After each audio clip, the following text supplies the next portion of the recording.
1. Please be aware the following story contains themes of sexual abuse. I am a female. I've been through a lot in life. I've dealt with depression and anxiety most of my life. There were times where I almost killed myself due to this. I was sent to the hospital because of this, and was forced to go to therapy.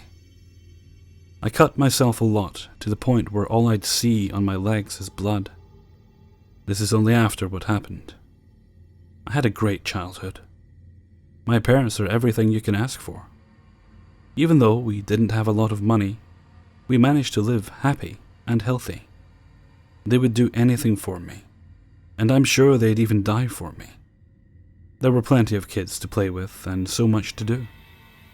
This story is about what happened to me as a child. No one knows about this. I just can't find myself to ever tell anyone, but this story needs to be told. People shouldn't hide things like this. Kids shouldn't be scared about being touched, but they don't know what to do. How are you expected to say something when you don't even know it's bad? To be honest, I had no idea it was bad when I was younger. My neighbor next door was a demon. There were twins, 2 girls. I honestly can't remember their name or which one hurt me. My mind won't dare to remember. She would touch me in places that no one else did. I didn't know what it meant, and I didn't know what to do. I was barely 6 years over, and she was over 13. I still don't know what to do. It's been over 13 years, and I don't think I could ever forgive myself for not knowing it was wrong, or not saying anything to anyone. The things she did to me hurt me till this day, and I don't think it'll ever go away. I'm stuck with the pain of memory. I wanted this story to be a lesson to people. Don't make the mistakes I did. I know it wasn't my fault, but I can't help but feel like I could have said something. Who knows how many kids she's done this to? I heard she's just had a kid. I hope it won't happen to them too. Who knows if these wounds can ever heal? I've heard many stories on this channel about people being hurt, and also other channels similar. And they've helped me deal with the pain and knowing that hopefully one day I can be happy. I can't stand the pain I have to live with, but I'm strong enough to keep moving. I do break down sometimes, and I do hurt myself sometimes, which I'm not proud of and would never recommend. I managed to graduate high school and be the second generation in my family to go to college. I'm going for mechanical engineering. My life is moving on, but the pain will stay. I tried to forgive her many times, but I honestly will never forget. I hope this helps someone think about how they handle these situations. It's not your fault if someone hurt you. They are horrible, awful people who don't deserve to be on this earth. I wish I could go back in time to change how I took this, but that's just a fairy tale. 2. This is my story about what I saw a few days ago. I live in Manitoba, and anyone who has been there knows that it's mostly prairie land, with a few farms here and there. Sometimes houses can be over 1 kilometer apart in a populated area. There needs to be room for the crops, I guess. I never helped out much in the family farm with occasional time. I was on my school's cross-country team and wanted to stay in shape, so I left the house at around 7:30 in the morning so I didn't have to run in the hot sun. Anyway, only about 20 minutes into my run I was overwhelmed with a sense of dread. I felt like someone was watching me. Running along the road were some trees that made it nearly impossible to see anything other than trees.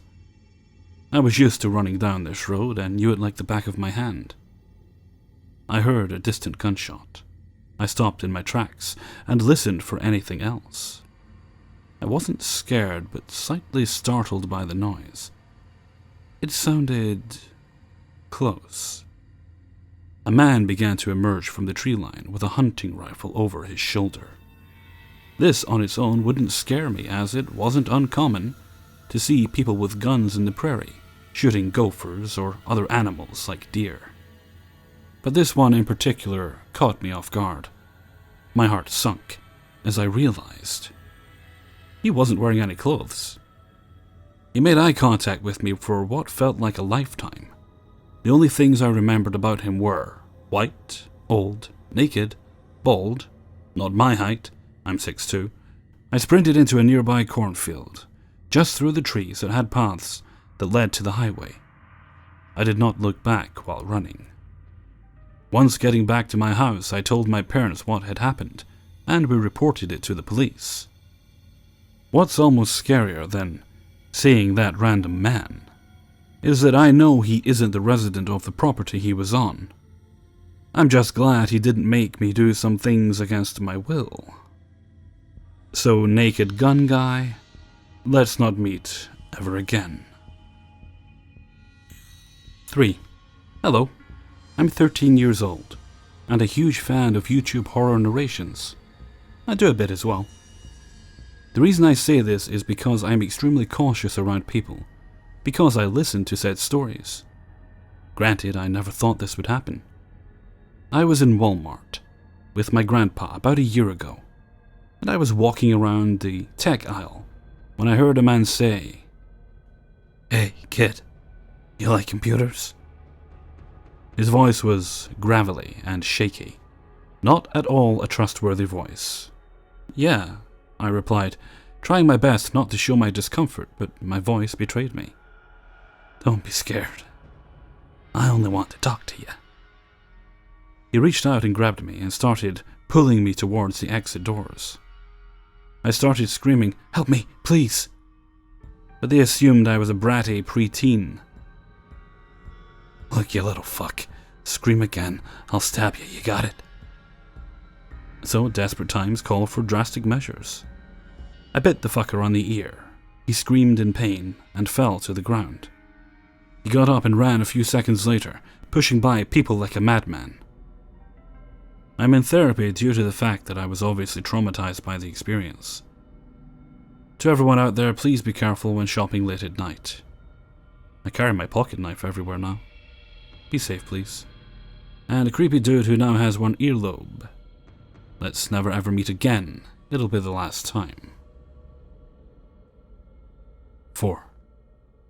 So I have worked at a long-term residential addiction treatment center, doing overnight Monday through Friday, midnight to 8 a.m., for over 6 years. Since I am the house supervisor, I am alone except for the 30 to 40 sleeping clients, till day staff come in at 8 a.m. The building is a converted 3-story apartment building, 4 apartments to each floor. My office is an old apartment on the ground floor. The apartment right above me is another apartment converted into offices, which is locked by me when I arrive at work. Up until about 2 years ago, our place was pretty haphazard as far as our furniture and overall access to desks and other office supplies, as we were funded by the state, but manned by a private organization. This was great as people were able to get long-term inpatient addiction treatment for free. But at the same time, as many know, being government-funded usually means that your budget is stretched extremely thin. So most of what we had was hand-me-downs. And the office I still work in today, which has since been remodeled, at the time of these events, was still basically just your standard 1980s apartment, complete with carpet and beat-up patio door, except add in old hand-me-down desks and office equipment. I don't remember the exact date, but I had been working at the place for about a year, and my desk was located in what used to be the kitchen, so right above me hung an old chandelier-style ceiling light. I remember sitting there inputting administrative data on my slow computer at about 3:30 a.m. when I noticed a soft noise coming from the apartment above me. I ignored it at first. Then it became louder, sounding exactly like the slow pacing of someone walking back and forth on the floor above me. I stopped and listened, and over the course of about 5 minutes, the walking had slowly increased in intensity to the point that the chandelier light was actually shivering slightly. As I stated before this, second floor apartment above is checked and locked by me when I arrive on my shift. So the first thing that popped in my head was that someone had, perhaps, scaled the balcony outside and somehow came into the building. We have had clients do this before, so it wasn't such an out there idea. Being that I work alone, I went up there to check the apartment.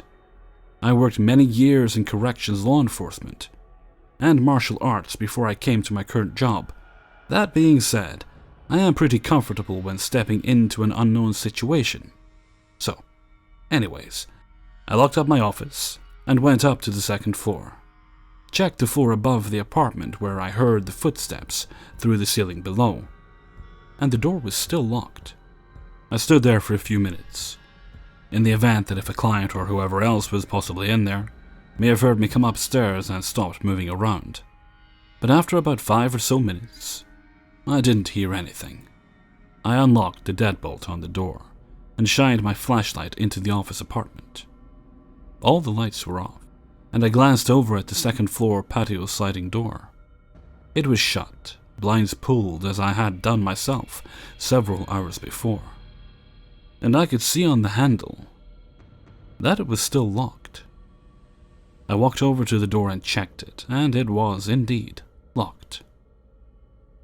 This office apartment had the same layout as mine below, so it was a simple look into the kitchen and front closet, then down the single hall to 3 bedrooms and 2 bathrooms. Bathroom was empty, and offices were locked. I opened and checked in them just to be sure, but the whole place was empty. So I shrugged it off and went back down to my office to finish my work. Nothing more happened that night. This would happen about 6 more times over the course of about 2.5 weeks, and I started to just ignore it after about the 4th time, thinking that if it was a ghost or spirit or whatever, that as long as it didn't get more rambunctious, it wasn't bothering me. Though I did notice that it always started at about 3 a.m. and stopped at about 4 a.m. It was a little over a month after it happened the first time that things started to... I had just finished up inputting data on my computer when I heard one of the apartment's deadbolts slide open down the hall. I assumed one of the clients was going outside for a smoke, which was a common enough occurrence. But I quickly heard feet padding down the hallway. My office apartment has one of those swing Dutch doors, where the top half of the door can be left open while the bottom is shut. Clients know that they have to ask permission to come into the office. But this young female client simply opened the door, ran in and practically knocked me over in my chair as she rushed up to me and practically jumped into my lap, her eyes wide with fear, and saying frantically in a hushed voice, "There's someone in my room." This all happened so fast that I was quite startled and wasn't sure if I heard her right. I quickly stood up out of my chair and asked her while looking into her terrified face, "You said there was someone in your room?" She grabbed a hold of my upper right arm, and I could feel her trembling, so I knew she was indeed terrified. As she said in a hushed but frantic voice, "There is a man in my room." To give a little background, this was out of the ordinary. Each of the 3 floors has 4 apartments. The bottom floor where my office was had 3 apartments, which housed, at most, 5 female clients each at a time, and the second floor and third floor each had 1 office apartment and 3 apartments for male clients only, holding a maximum of the same. Though our building was co-ed, all clients knew from day one that any fraternization, especially being in the opposite sex's apartment or room, was, by itself, grounds for immediate discharge. Hence why I always lock every apartment after my first head count when I come into work at midnight. I told the girl to sit in my chair and calmed her. I asked her what happened. She stated, a bit calmer but still very scared, "I don't know, I was sleeping, and then I felt someone push me hard on the shoulders into my bed. So hard it kinda hurt and woke me up. And standing over me was a really big person, dressed all in black. I immediately freaked out, rolled out of bed and ran down here. My roommates are in there, go!" I run a tight ship, so the chances of it being a male client in her room were pretty unlikely. Let alone I didn't hear anything in a completely quiet building. And I remembered hearing her deadbolt slide open before she ran into my office. So I immediately assumed that if it was anyone, they had come in through the balcony. I have 2 flashlights, one large mag light, and a smaller LED flashlight. So I picked up both, I handed the girl my cell phone, and told her that everything would be fine.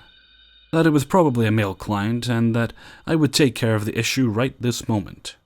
I told her that if it was indeed an intruder, that she was to call 911 on my cell phone if she heard me holler.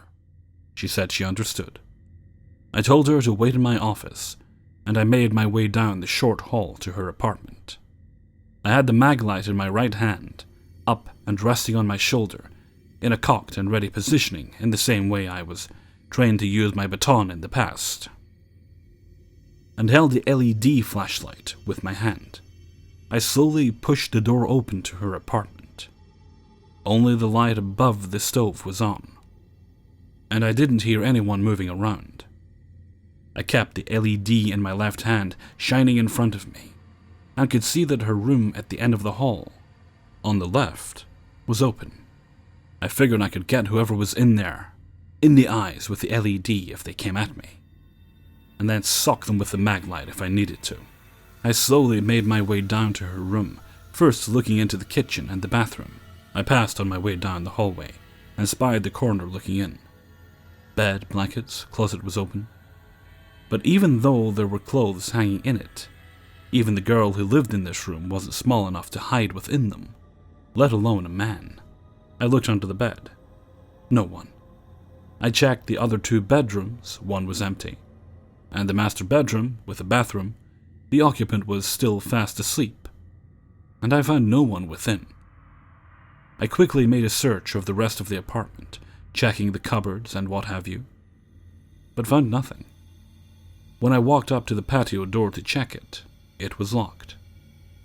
And no one was in the apartment. I exited the apartment, and slowly closed the door, as I always do so it doesn't bang and wake anyone up.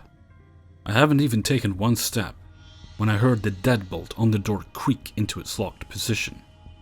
I could feel the hair stand up on the back of my neck and arms. No way someone could have gotten up to the door that fast, and locked it without me hearing them.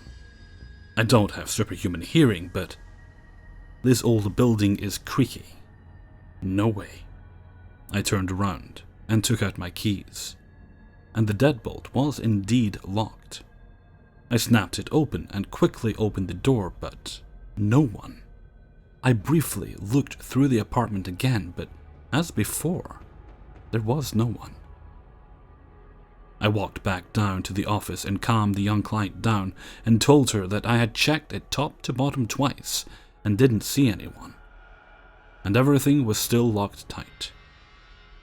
I didn't tell her about the deadbolt locking on its own, nor bring up that it could possibly be the spirit that paces in the offices above, for obvious reasons, but basically talked her down by reasoning through the experience as just a bad nightmare. She was still scared enough that she didn't want to go back to bed in her apartment, so I let her sleep on the couch in the apartment directly across from my office.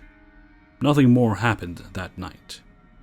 The interesting thing about this story is that it was not to be the first, nor the last time this would happen. For almost a year after this, I kid you not, I would have close to 24 clients, the majority female, come down around the same time in the night, even men, and tell me that some shadow figure had grabbed them while sleeping, walked down the hallway in their apartment, or be standing in their doorways while they slept. Over the course of this year of activity, I just started telling clients that this has happened before, and that nothing bad has ever happened. I actually just started telling them about the pacing I would hear above me, and that I had the inkling that whatever spirit it wasn't malevolent, but had a bit of a sinister sense of humor. For the most part, this was enough to calm them, And I think me actually being honest with them about my own experience actually helped as I was believing them. Over time, and nearing the end of this year of high supernatural activity, for lack of a better term, my co-workers had begun to get a kick out of picking on me about it, calling it my ghost, and sending clients who would report stuff to them to talk to me about it. But one of my co-workers, who took a week's worth of my shifts when I had taken vacation that summer, greeted me on return by telling me that he had heard the pacing, and he had had a deadbolt close on its own as well. It felt nice to be vindicated. After about a year from the first pacing incident, it just kind of stopped. And over these past almost 5 years, I have experienced some pretty infrequent but interesting things happen, of a different paranormal nature. In one incident, I heard a loud popping like boom outside, and saw all my surveillance cameras suddenly flash red in the middle of the night. Looked outside, saw nothing, and no one woke up wondering what the boom was. I have seen shadow people standing in the entryway of our building on numerous occasions that would stand there for a few moments and then just disappear when the image on the screen renewed itself. I've had more things happen, but for the sake that this has gotten long enough, I will end there, but with one thing. I have a working theory on all of this. To not get into a long explanation, I have over the years always had an interest in things paranormal, from parapsychology to the occult, and have studied and worked with it long enough that I consider myself fairly knowledgeable. My theory is that being in a building filled with people who were heavy drug addicts, it is surmisable that their perceptive abilities to both experience and manifest supernatural occurrences would be higher than your non-addict. As it has been documented largely the qualities of mind expanding and consciousness changing that drugs can have in the human mind, I tend to think that having 30 plus people crammed in one building, working through heavy emotions, acts as some sort of battery or magnet for this sort of activity. I would love to hear if anyone else has had any experiences or knowledge to substantiate this. 5. Okay, so this is my second post. I'm 26, male, still carrying a pocket knife. Plano, Texas is very safe, but we have wild animals like coyotes and other things in my area. This is important later. So it was around 3 or 4 a.m., I can't really remember, but I was walking down my street playing Pokemon Go to get a Pokestop, everything was going great. Until I stop, and a part of me doesn't know why I stopped. So I stay still until I see something move in front of me. It looked like a dog, and very fast. Remembering about Mexican urban legends like the El Cadejo, my heart stops beating for what felt like 15 seconds, and thinking, oh crap.